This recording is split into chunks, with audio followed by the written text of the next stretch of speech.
Being a wise sage means that you understand some things and you put them into practice that you have not been doing before. All of us have made mistakes. All of us wish we could have a do-over concerning certain situations.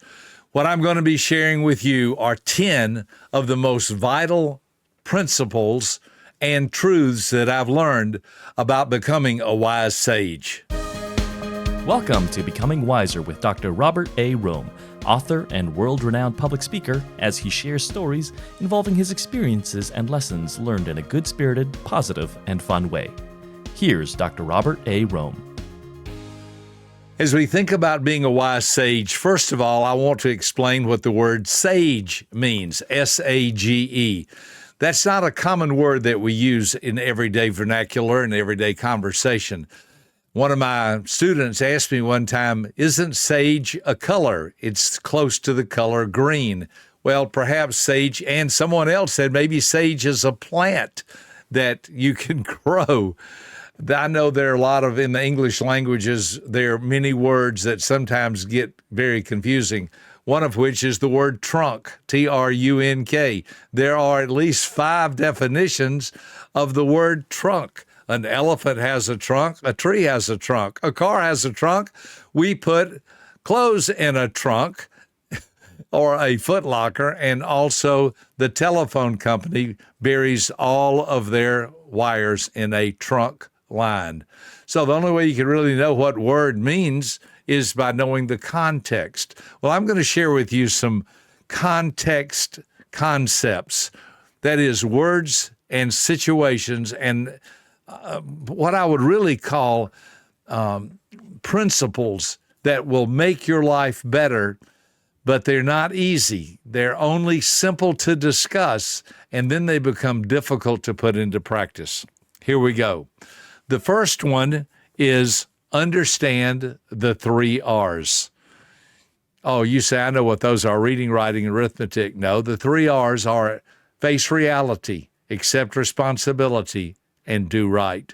This was popularized by Dr. William Glasser, who was a psychiatrist probably back in the 60s, where he worked with people who were having such a difficult time creating a life for themselves, people who had basically run into a lot of challenges in life, and he started therapy or counseling with many of them. He developed what he called the 3 R's, face reality. What is the situation that you find yourself in right now? Don't run from it. Don't hide from it. Just recognize it. You may be in a bad situation. You may be going through a rejection in a marriage, or you may be kicked out of your family, or you may be on the street homeless.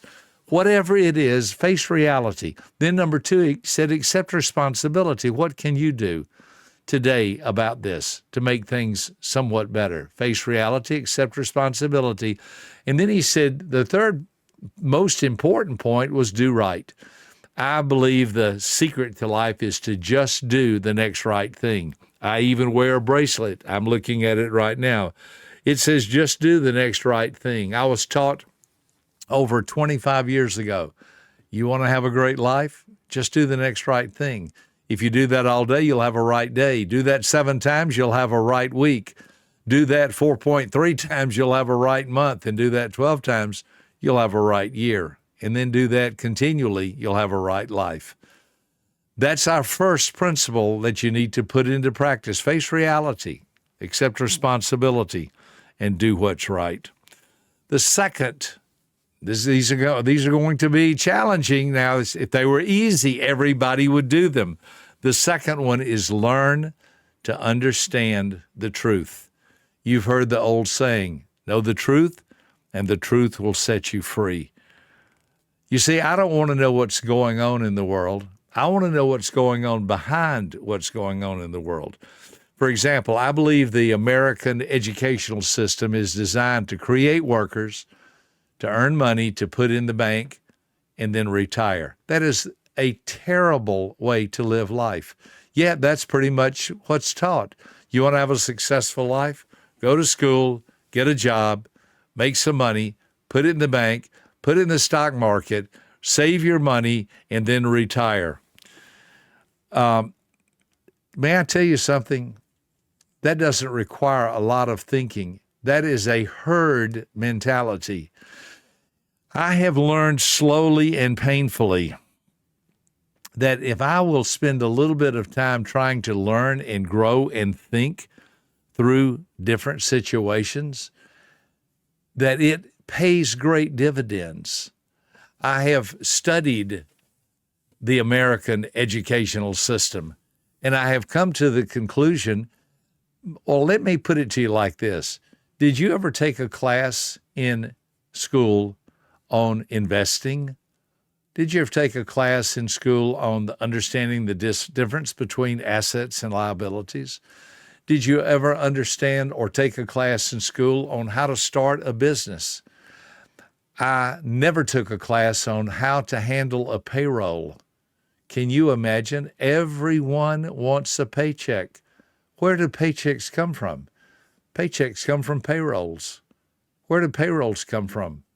Well, they come from a company that creates goods and services and sells products and hires people and pays them to work there.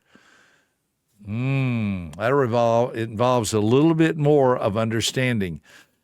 I would encourage you to spend some time studying history, education, finance, business, and most of all, find someone that you know and trust who is involved in business and ask them questions like, how did you get to the place you are in life?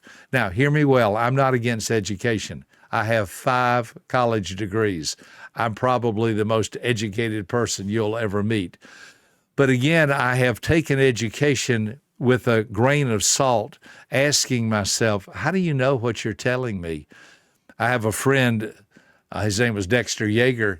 Dexter was very concerned because he went to the school parking lot one day and he noticed all the teachers. He looked at all their cars, and all of their cars were pretty junky. And he asked himself the question, what are these teachers teaching my children about business success and finance?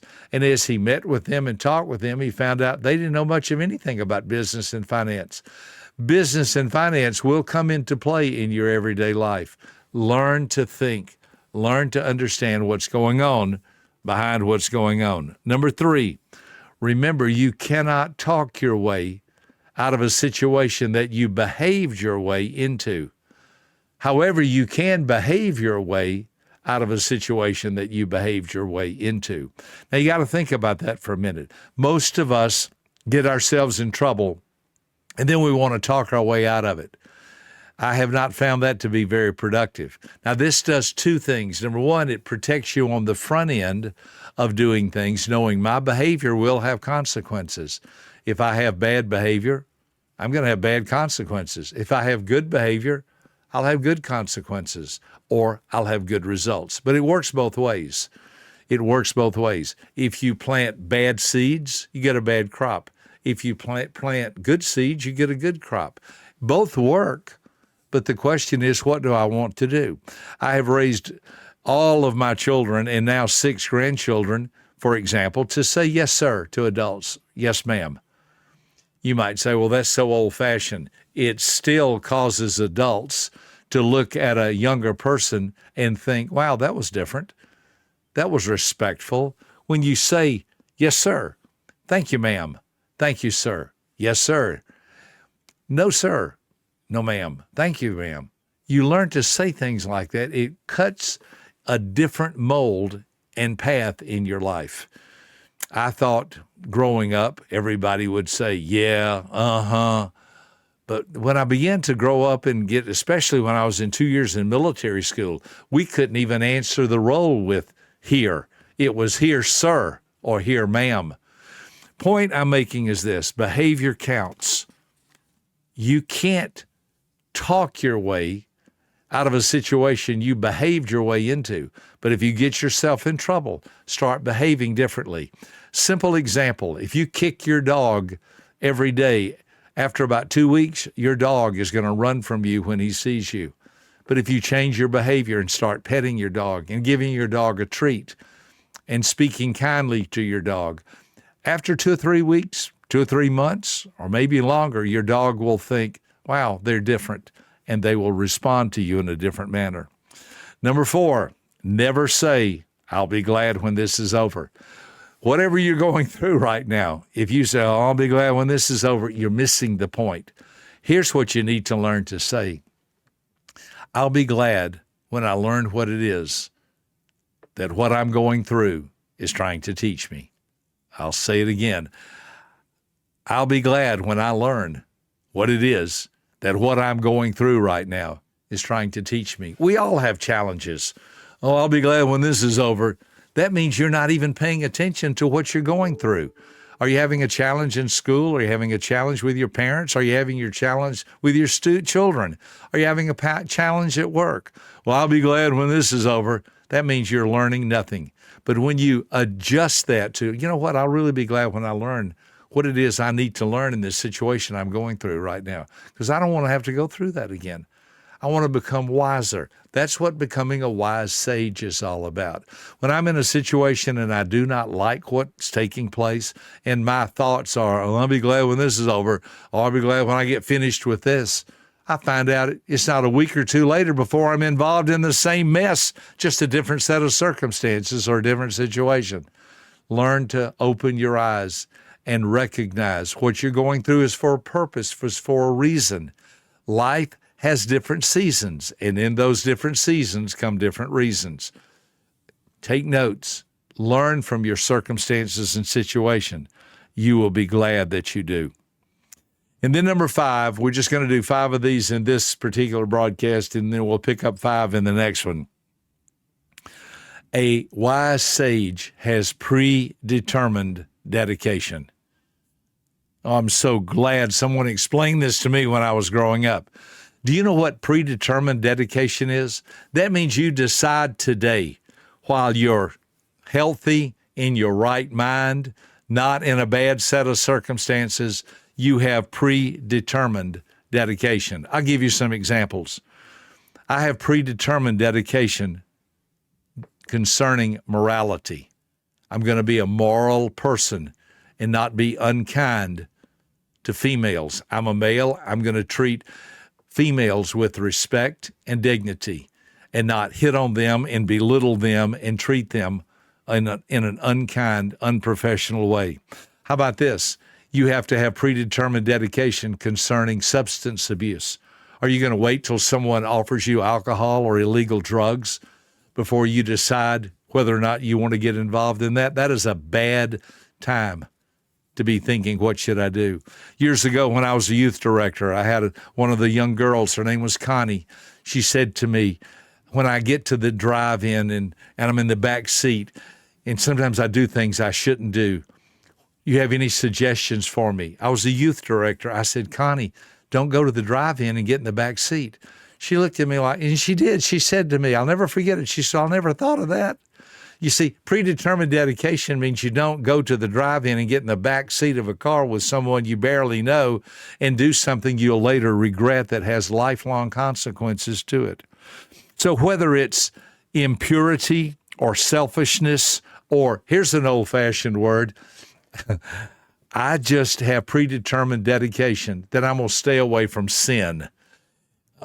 You say, what is sin? I don't have to give you a lesson. Someone once said, sin is what you know you shouldn't do if other people are watching. Well, I would just want to encourage you, and this is a hard one. I think the person that helped me the most helped me to see that predetermined dedication basically has the concept of you don't need to find yourself. What you need to do is lose yourself. Now, I'm going to explain that. You see, finding yourself it's all about me. Me, myself, and I. I want what I want, and I want it right now. Rather than, no, I'm going to lose myself in predetermined dedication of, I want to find out what's good and pure and wholesome. I want to hang around good people. I want my friends, my associates, my coworkers to be the kind of people that I want to be. I'm not interested. I jokingly say, well, I found myself one time and I discovered I'm not my type. Losing yourself means I am not going to put myself first. I am going to lose myself in learning and growing in how to become a more successful person. Rick Warren wrote a book a few years ago. Perhaps you have a copy of it. It was called The Purpose-Driven Life. It sold 22 million copies. The first four words in chapter 1 are these: it's not about you. That's what I'm trying to say. That's what I'm trying to teach, the concept. You don't really want to focus your life and center your life around me, myself, and I. Learn to meet other people. Learn to have predetermined dedication. Be a good person. Reach out, care about others. Be respectful. Don't get involved in things that you will later regret. Don't get involved in things that you know in your heart. If other people were watching this, if my parents or my grandparents or my coworkers were watching me, would I do this right now? I don't think so. Then just learn to walk away. These are 5 truths that will help you to become a wiser sage and have a wiser life if you choose to practice them, put them into daily living to become the person you will be proud that you become one day. I look forward to our next time together when we explore 5 more of these important truths in becoming a wise sage. Thank you so much. For more information about this podcast, please visit www.becomingwiserpodcast.com.